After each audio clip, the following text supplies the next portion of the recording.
Hey guys, welcome to another stunt rigging toolbox talk. This is like the fourth time I've done this because there's so much information for this one that I'm trying to draw a line so it doesn't just keep going down the rabbit hole. For the last week and a half, 2 weeks, I've been working on a project specifically terminating an adjustable termination for 6mm technora line. It's led into a variety of things, and I've got various pieces I've built. Problem is, none of them were getting the right numbers when I dyno tested them. I put them on my proof tester, and things were breaking at far too low, or what I considered too low. So I had to backtrack and see what the rope actually was. I was using Marlowe and Samson, both. Samson being a 1/4" technora project, and which is 6.4mm, and Marlowe being an actual 6mm product. So anyway, long story short, what I did was I started getting into breaking splices and breaking splices according to the book. And for the sake of this discussion, we're going to stick with the one hypothesis that we dealt with, which was we're trying to match the manufacturer's specs in their literature for the minimum breaking strength, which is a splice condition from at the factory when they test. So our hypothesis is to achieve, for the Samson, we want to achieve 3.3 tons on the pull bench. And for Marlowe, we want to achieve 2.8 tons on the brake tester bench as minimums. Okay, so that was, we started doing that. Needless to say, it's like anything, it's a ball rolling downhill. We went down the rabbit hole definitely deep. We broke over 50 splices in a variety of ways. Just so you'll know, we tested over 12, we tested one side of the machine has a 40mm pin always. The other side of the machine has carabiner 12mm, standard test like they do for carabiners. 12mm pin. Then we went to a 20mm pin. Then we went to a 40mm pin. Okay? And we tested each one of these things over and over and over. And we tested both Samson and Marlowe and came down with a lot of numbers. Our format was we recorded the numbers, we did them in batches of 5. We did 10 batches of 5, or 5 batches of 5 for each one. So 25 a piece.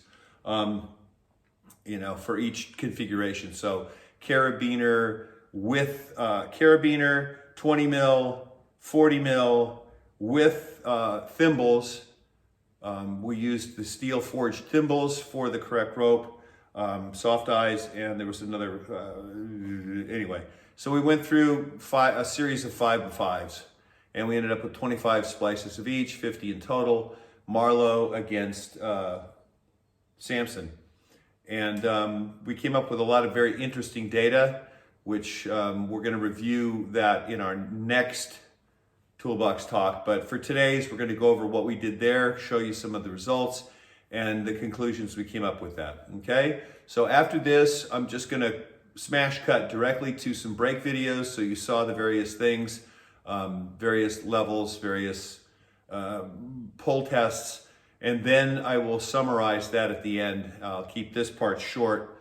So again, today's hypothesis, matching the ropes we have with the actual consumer paperwork available from the manufacturer.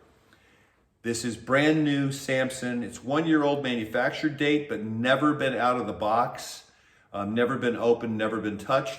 Marlowe is the inside of a 500-meter spool, so it's always had rope over it, and it's about a year and some change old, has not been subjected to any UV or weird temperatures, okay? So just so they're in equal condition, these are unused, new off the spool, brand new ropes, okay? So we'll break some test things now, and then we'll talk about it.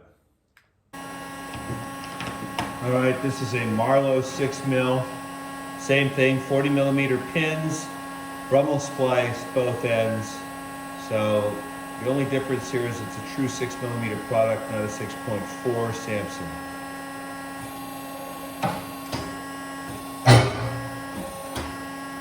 There's 1240.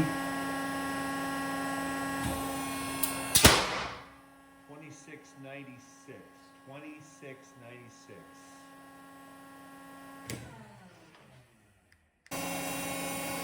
This is test number 2, Marlowe 6 mil.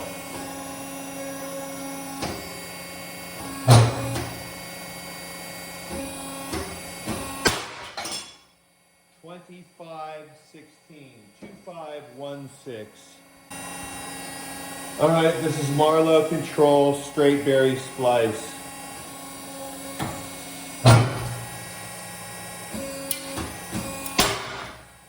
$2,058. Okay, here we are again. This is a Marlowe product. The last one I mistakenly said it was a Marlowe. It was a Glystein. Anyway, 6 mil Marlowe product, 3 fid length splice, 40 mil pins, Brummel. And here we go.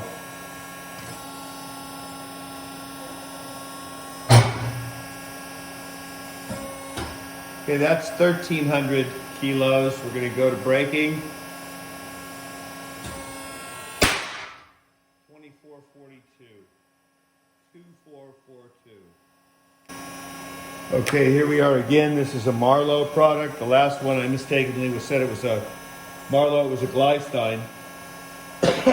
Anyway, 6 mil Marlowe product, 3 fid length splice, 40 mil pins, Brummel. And here we go.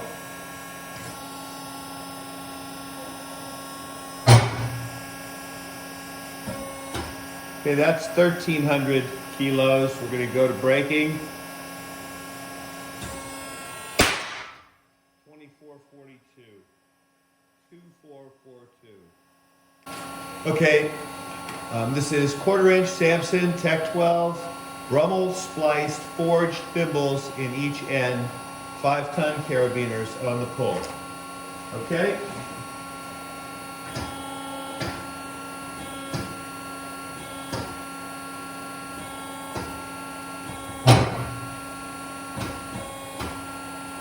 There's 1,136 right there, 1.13 tons. We will now go from here.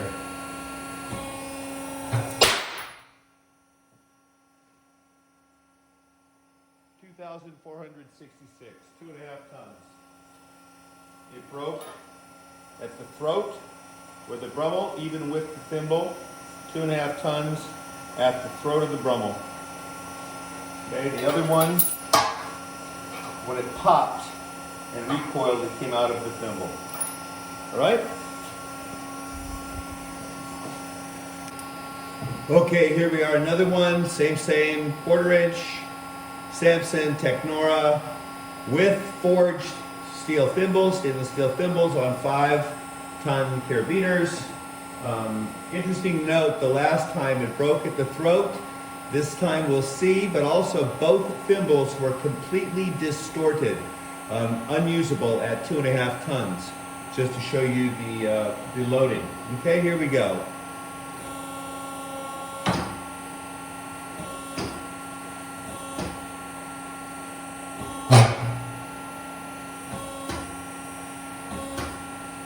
So there's 1.1 tons. Everything's in tension. Let it rest, just like I did last time. And now we'll go from here. That one was only 2176, 2,176. The thimble distorted. It's ruined. And it broke at the throat. It started breaking threads and pulled apart at the throat. And the thimble, as you'll note, on this side is trash, and the same with the other side. So that was 2,200, and the thimble's crap, and once the thimble went, it allowed it to pull at the throat and break. Okay? Okay, here we go again. Currently we have Samson Tech 12. One side's no thimble, 40 millimeter pin, The other side's on a thimble, on a 12 millimeter 5-ton beaner. We're just trying to do some controls and see why or where the throat's breaking and what's the justification or reason. So anyway, here we go again. We'll take it up to 1 ton, which is what we usually do.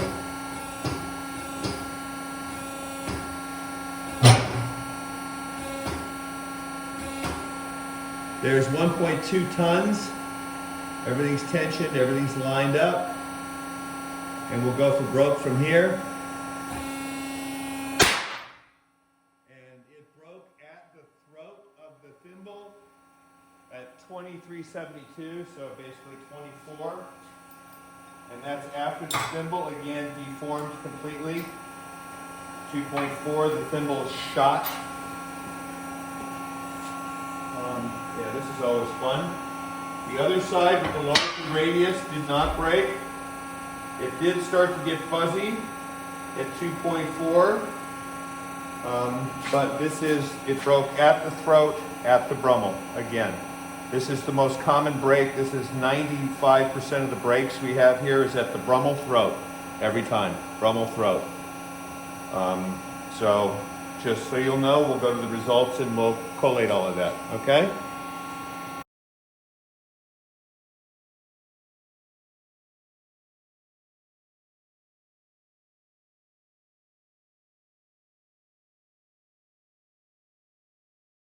Okay, some interesting results, I'm sure you think. I'll summarize them now. So what we did was we standardized our testing. We would pull up to 1 ton and then go for broke straight through.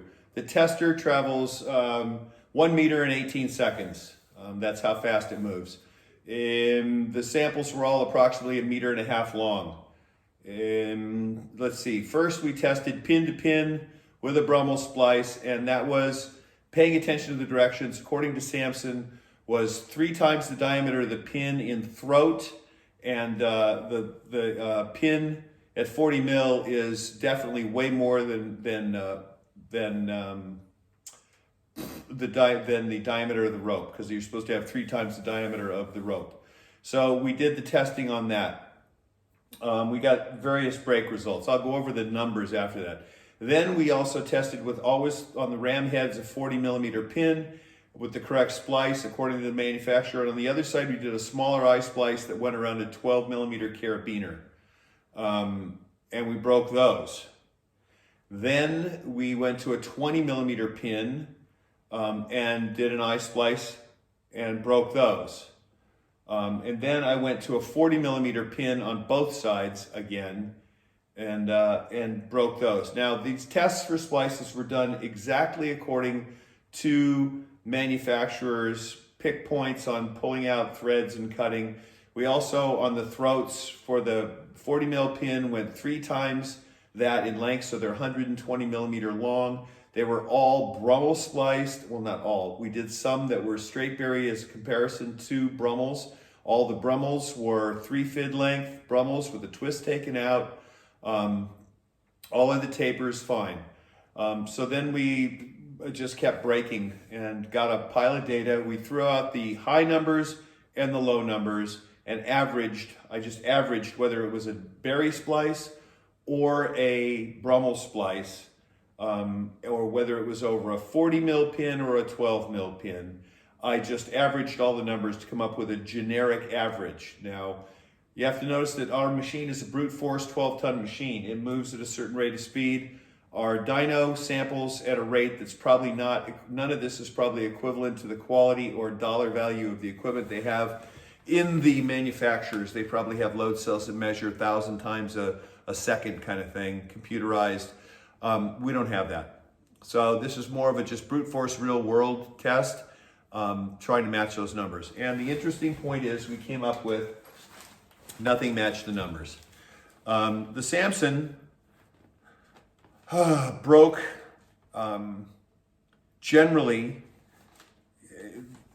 the smaller the diameter of the pin, it broke in the eye, and the larger diameter of the pin, it broke in the throat. So you can see the 12 millimeter splices the 12 millimeter pin and 20 millimeter pin, no matter the length of the splice, would be breaking like this at the end of the eye. I mean, over and over. I have a bazillion of these. Whether it's a small eye or a large eye, here's just past the throat into the eye. These are both at the dead end of the eye. They were slightly longer eyes. But that's what we ended up with Samson on a 12 mil. When we went to a 20, we started getting to the throat.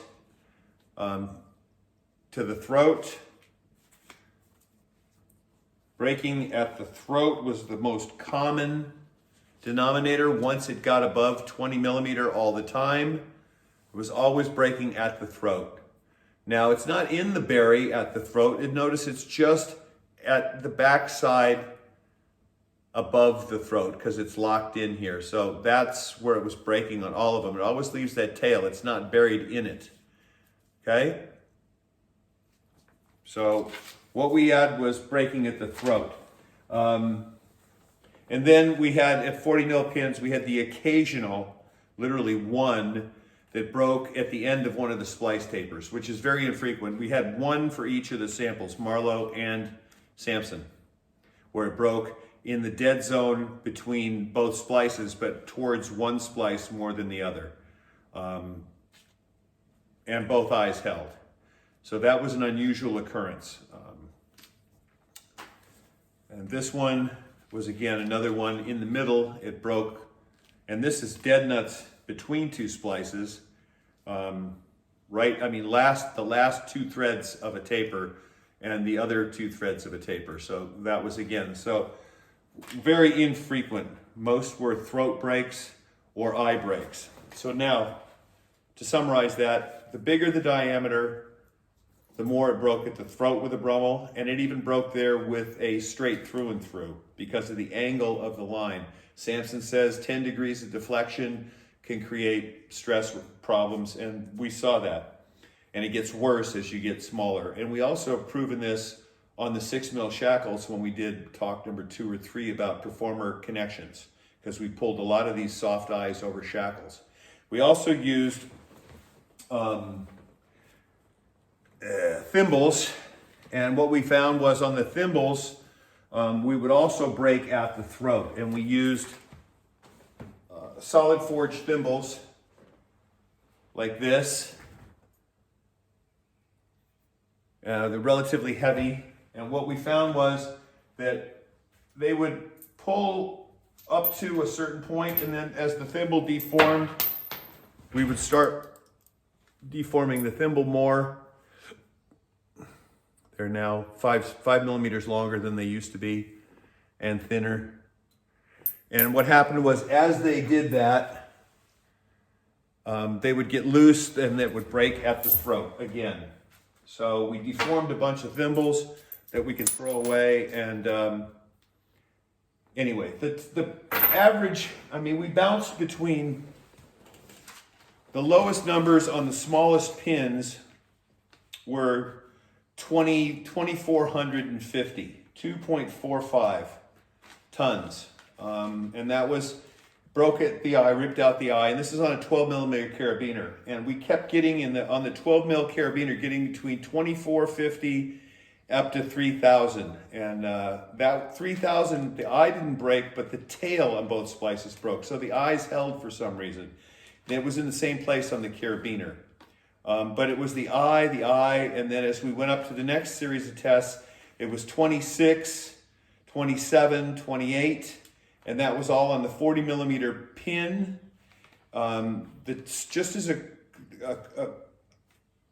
kind of a backtrack, we got 2,600 with a straight berry on the carabiner, and it broke in the eye. So that's without a Brummel. So 2.6 with just a berry eye, okay, which we don't use in the business. So we got between 24 and 3, and I only tested a couple of the straight eyes, so they were well within spec.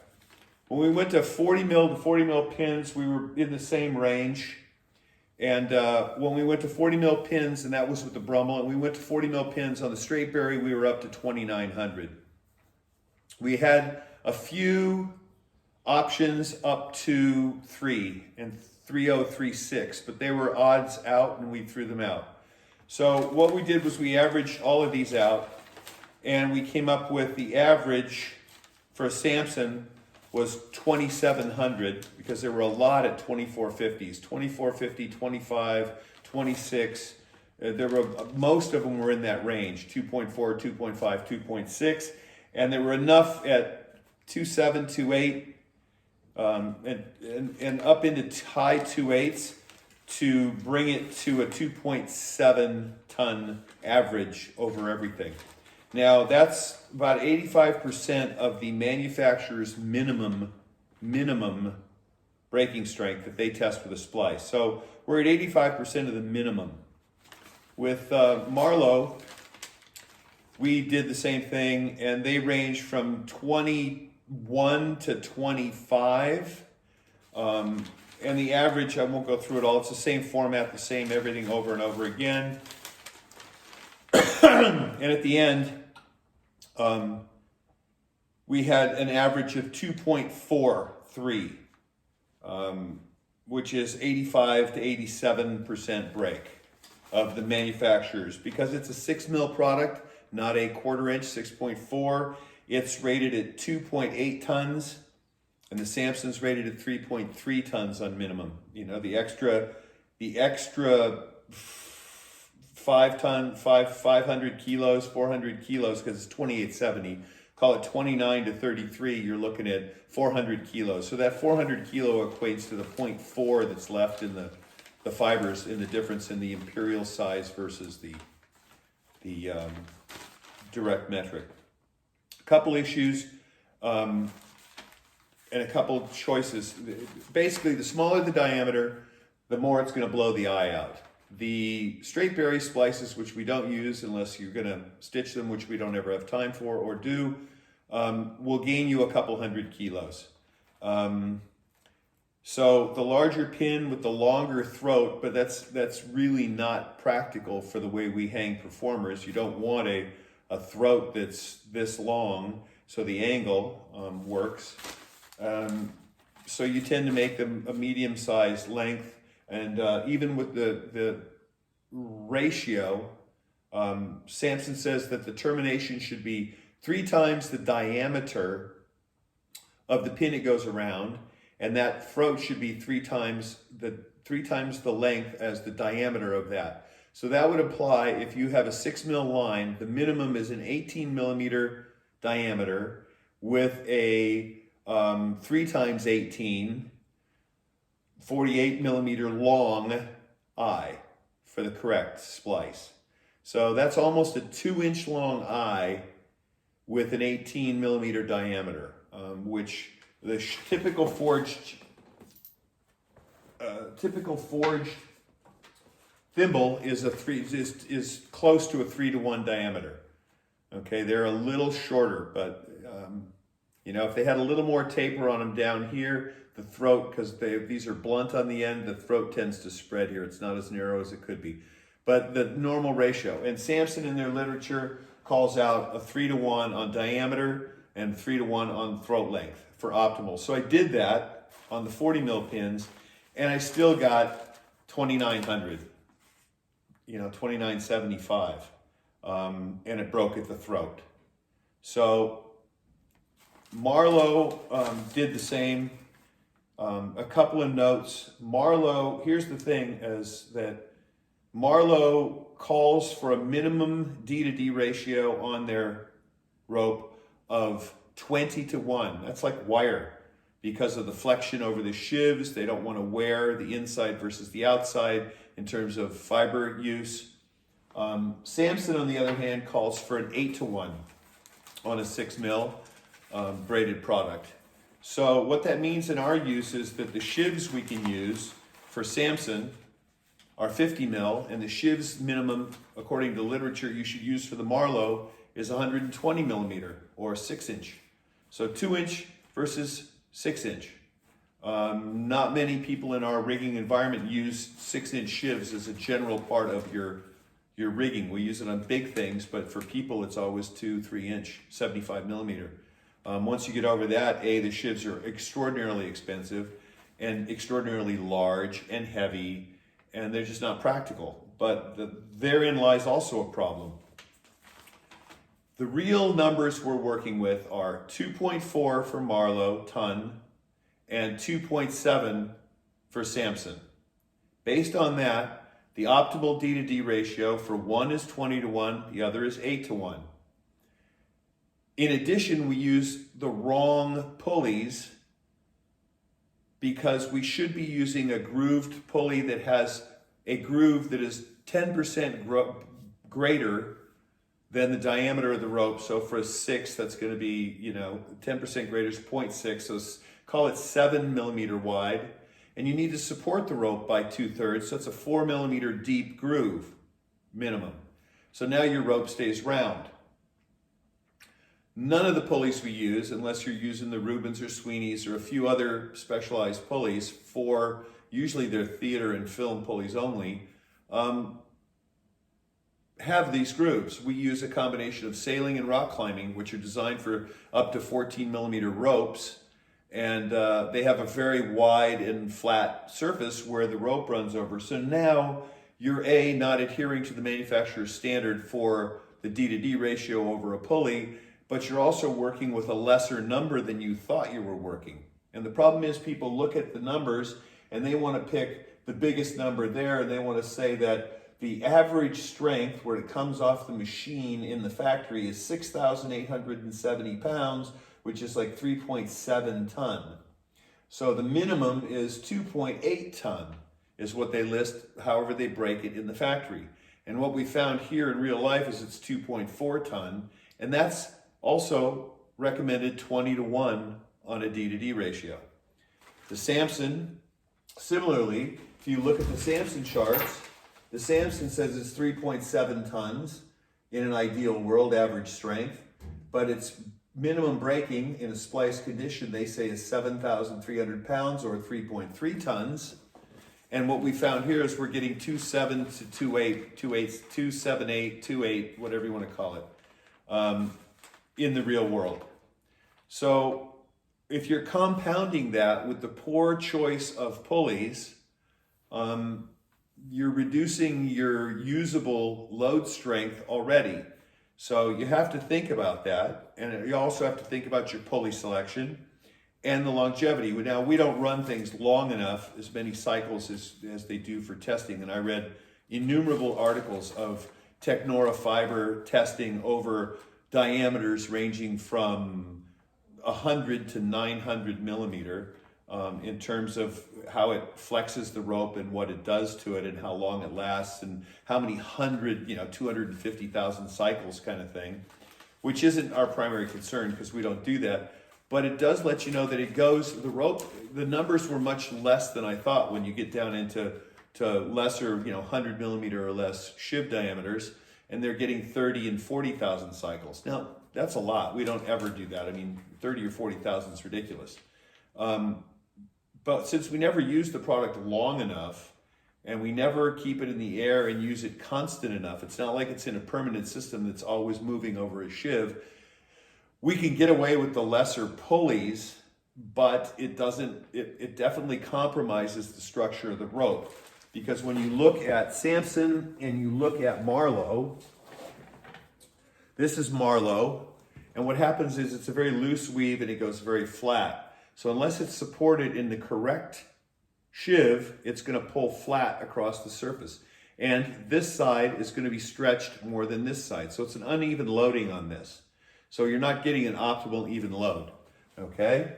And the same with Samson. The difference is the Samson product, I'll just put some here off one of the broken pieces. The Samson product is very round and a much tighter weave. So it does not go as flat, okay, as the Marlowe. So it's not putting as much strain on the outside radius as the inside over the diameter, but it still is not an optimal situation. So these are all factors you have to consider when you're choosing your design factors. And we're going to do a discussion on that in the next Toolbox talk. But for our hypothesis now, the real world of actual brute force testing on this shows that a splice termination will break in a variety of ways, usually at the eye, usually at the throat or the middle of the eye, depending on the diameter, before the main body breaks. We did not, I said did not because I taper my splices so well, we did not have, we had 1 or 2 break in the rope at the end of a splice out of all of these. 10% or less would be if I did 100 samples or 200 or 300. I just don't have the patience for that. But the big takeaway is, in the real world, if the manufacturer suggested minimum breaking is spec'd, it is going to be less than that in your use. And that's for brand new rope. Both of these are brand new ropes, not old ropes. We did have, as an anecdotal evidence, we had someone come by today to get some parts, and they had some old splices on some old rope they wanted tested, and it's 6 millimeter, and it's been around and in use, and it was breaking at 1.4. Okay, so that's the difference in brand new and abused old. And these didn't even look that bad, they just were old, and they'd been in constant use, and they broke at 1.4, which is, half of what it should have gone. So you really have to consider A, the condition of your rope, B, your application, and adjust your design factors down to the real world numbers you're seeing, which is plus or minus 400 kilos under what the manufacturer with their high-tech equipment, when the rope's fresh made and they're testing it in the factory, are getting. And that becomes an issue. And again, you have to remember that the Marlowe D to D ratio is an issue, and you have to also remember that the size of the pin and or connection point is an issue. And since this shackle is a 6 millimeter pin, and this is a typical performer flying shackle, we've already tested how strong these are when you use a thimble. But if you put a soft die over this, we know what happens. It makes it to 1.8 or 1.9 because the pin bows out, it pulls out. You are reducing your actual working numbers downward, okay, which is going to affect your design factor. And you have to remember that, and you have to think about it. But today's takeaway in end is to definitely, if you can't test, just know that you're going to see on a Brummel spliced or spliced end of a manufacturer's rope, you are actually the guy in the field, even if you're a good splicer, are going to see 85 to 90% of their minimum number. Okay, and my machine doesn't go that fast, and we dynamically load it far faster than my machine travels, so there's another adjunct to that. So it increases the numbers significantly when you're under heavy dynamic loading. And you really need to look at your design factors, and you really need to know what your rope's going to do. And the other thing is know your rope. If you're working with a Marlowe product, value it accordingly. If you're working with a Samson product, value it accordingly. I mean, it buys you, the difference between those two products is a 400 kilo difference in working load, which can be one more factor of design on top of something that you're using in your system. So instead of 2, it would be 3. You have to pay attention to that. I have anecdotal testing on Glystein, and there's a few other products, but the Marlowe and the Samson are the 2 that are most available to me and that I have in stock, so I tested those against one another. And that's our results for today. It was quite surprising, and now it's not quite so surprising where my termination numbers were so low compared to what I thought they should be. And that sent me down this rabbit hole for the last week to 10 days and making 3 of these intros and summaries because I had too much information to deal with. Anyway, that's our tests for today. That's our talk for today. Real world, always derate the manufacturer's minimum by at least 10% and work from that number, especially as field splices, especially as diameters change, especially as the pulleys being used. All of those factors play into the strength of the line. Okay? All right, so I bet you can't wait now for the design factor talk, which we'll get into next.